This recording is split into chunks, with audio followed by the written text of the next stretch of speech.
Dámy a pánové, přejeme vám hezkou zábavu. My jsme si pro vás dneska připravili pohádku jménem 3 oříšky pro Popelku.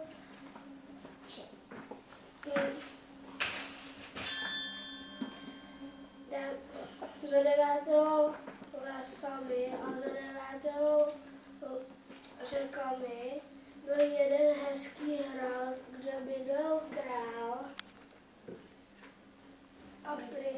a já princ a vedle království statek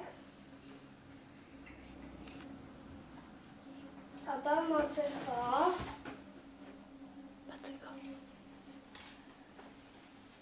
a s ní bydlela i Popelka. Dámy a pánové, přejeme vám hezkou zábavu.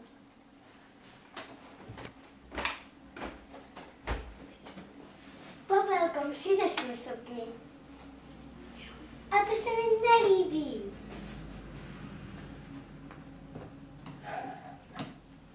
A to se mi taky nelíbí.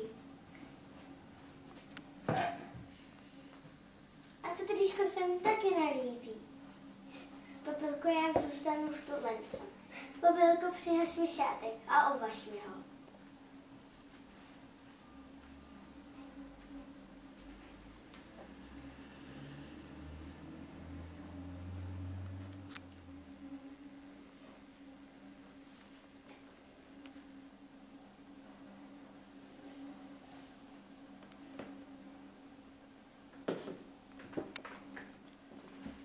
Popelko, úkolik, já tu dneska večer napál. Můžu jít s tebou, prosím? Ne, když nemáš ještě dost péce, tak já ti předám.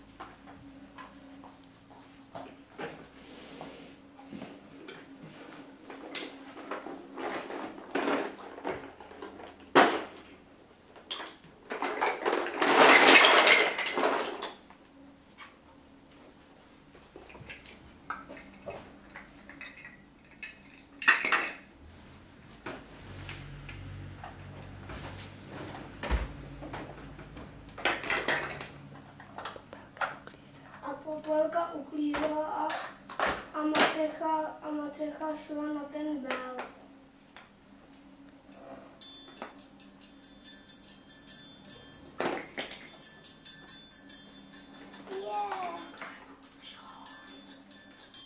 Popelka najednou uslyšela holoubky, který pomůžou uklidit, rozstřídit hrách a čočku.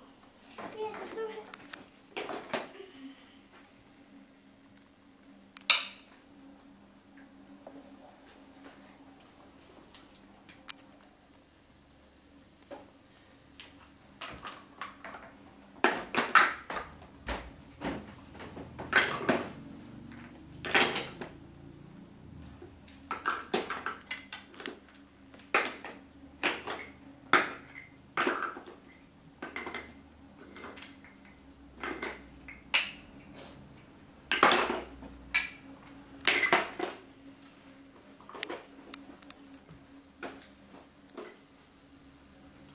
Mám moc holoubkové. Vím, co to je. Oříšek, rozhloubnu ho.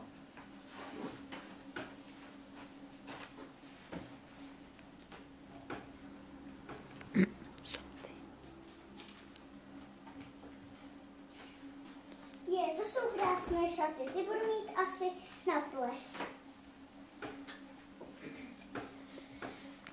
Dobrý den, dámy a pánové, vítám vás na našem bálu, kde, k 18. narozeninám mého syna, kdy se má můj syn oženit.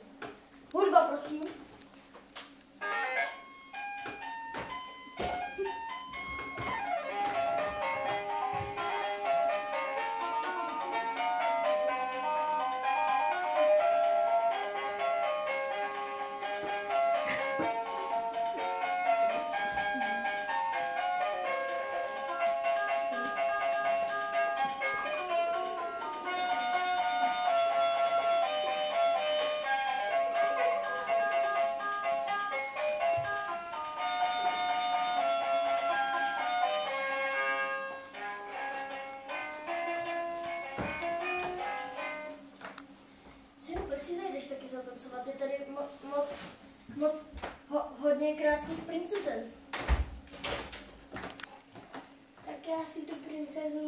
poslat.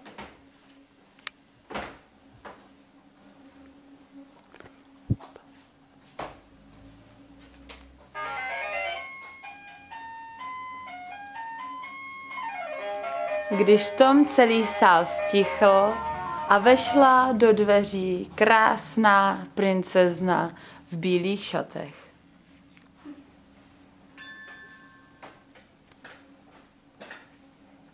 To je princezna mého srdce.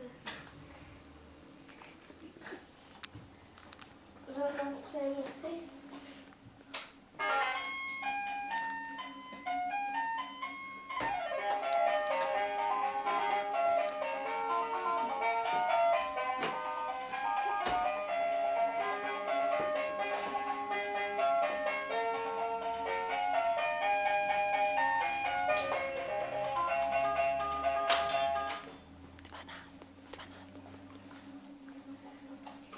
To už je půlnoc.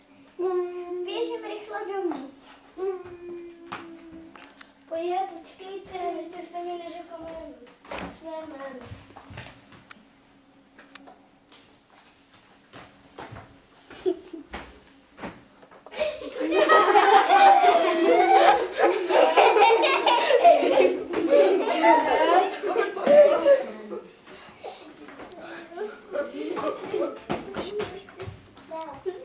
Dobrý den, nebyla jste vy na Královo Béle?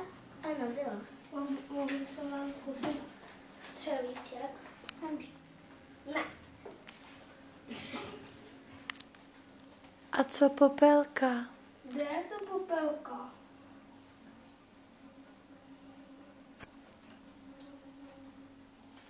Popelka určitě nebyla na Béle. To je moje dcera, která je už mudrná. Chci ji vidět. Popelko!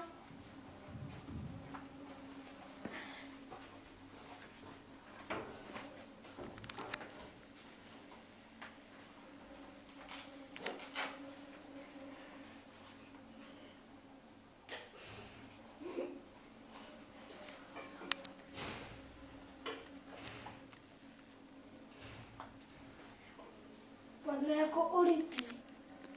To je princezna mého srdce.